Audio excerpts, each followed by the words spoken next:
Teman-teman, insya Allah ya sebentar lagi bulan Ramadan ya. Terus terang secara pribadi saya ingin minta maaf kepada teman-teman semua ya di luar sana.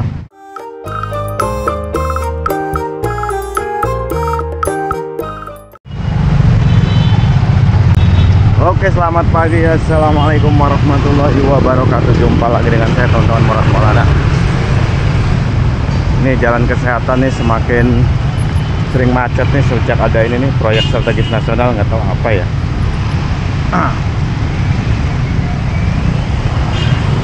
Teman-teman, insya Allah ya sebentar lagi bulan Ramadan ya.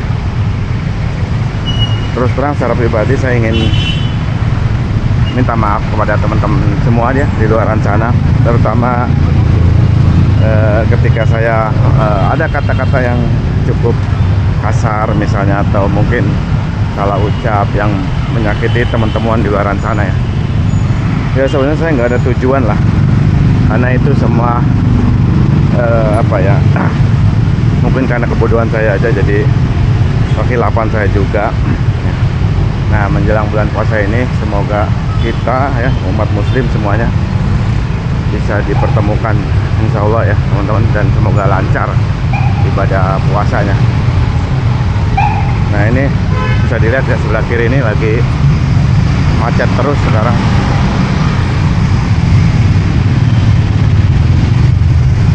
Kondisi pagi hari ini cukup mendung ya teman-teman,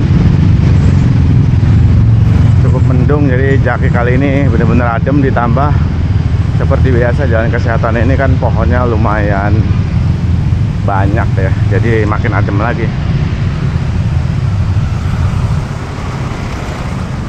Ini Jaklingko 10 nih, Tanah Abang Kota.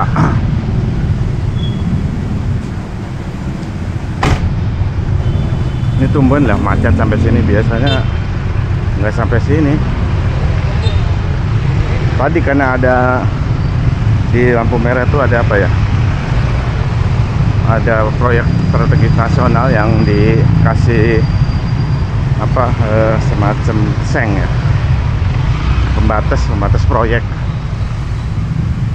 Ya memang kalau nggak ditutup juga bahaya kan, di situ ada galian lah.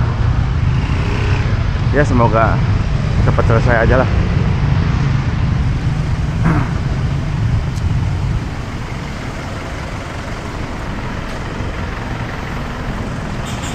Kalau nggak salah ya awal puasa itu tanggal 1 Maret ya. Tapi nanti nggak tahu, biasalah kayak NU dan Muhammadiyah mungkin biasanya berbeda nanti ya, beda 1 hari ya. Tapi kalau saya sendiri tetap ngikutin nanti pemerintah seperti apa, nanti kan biasanya diumumin ya teman-teman. Kemarin saya menyinggung sedikit ya terkait memori otak manusia. Jadi berdasarkan penelitian ya, jadi ingatan manusia itu ya kalau setelah 3 hari itu akan apa ya, semacam persentasenya lah ya.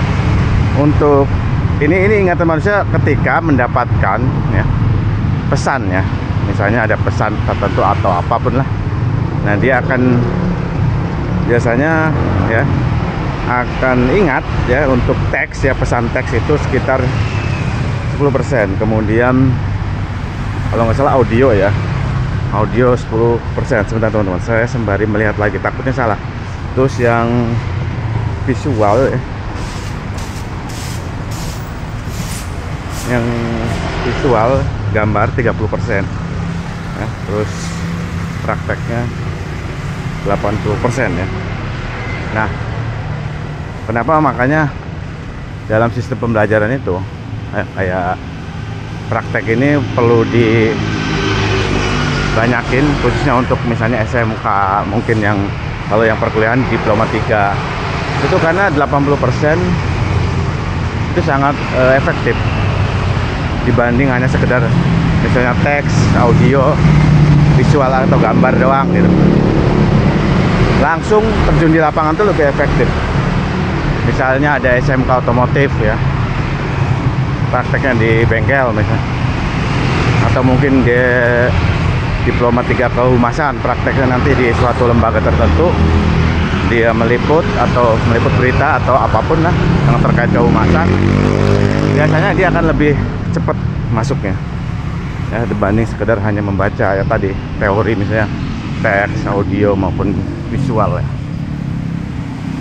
Nah, ini penting ya teman-teman, bisa dipraktekkan. Mungkin kalau di sistem belajar mengajar sih udah pasti ya, tergantung nanti kebijakan di sekolahnya. Nah, nampaknya Francis M. Dwyer ininya penelitiannya ya, takut salah nanti saya. Jadi kemampuan memori manusia setelah lebih dari 3 hari itu, ketika menerima pesan ya itu teks hanya 10%, audio 10%, kemudian visual 30%, terus praktek 80%. Sorry, itu visual bukan 30%, visual 20%. Di sini oh ya benar, sorry, teks 10%, audio 10%, gambar visual atau gambar 30% ya, kan 50 tuh, prakteknya 80%, lebih mengena di praktek ya. Ya situ aja teman-teman, ya tetap terus jalan nih seperti biasa ini di lampu merah Suryo Pranoto. Ini jalan kesehatan, depannya jalan Suryo Pranoto, saya akan ke kanan. Itu aja, salam jaki, salam sehat selalu. Wassalamualaikum warahmatullahi wabarakatuh. Sekali lagi saya mohon maaf ya teman-teman untuk kesalahan selama ngevlog ya.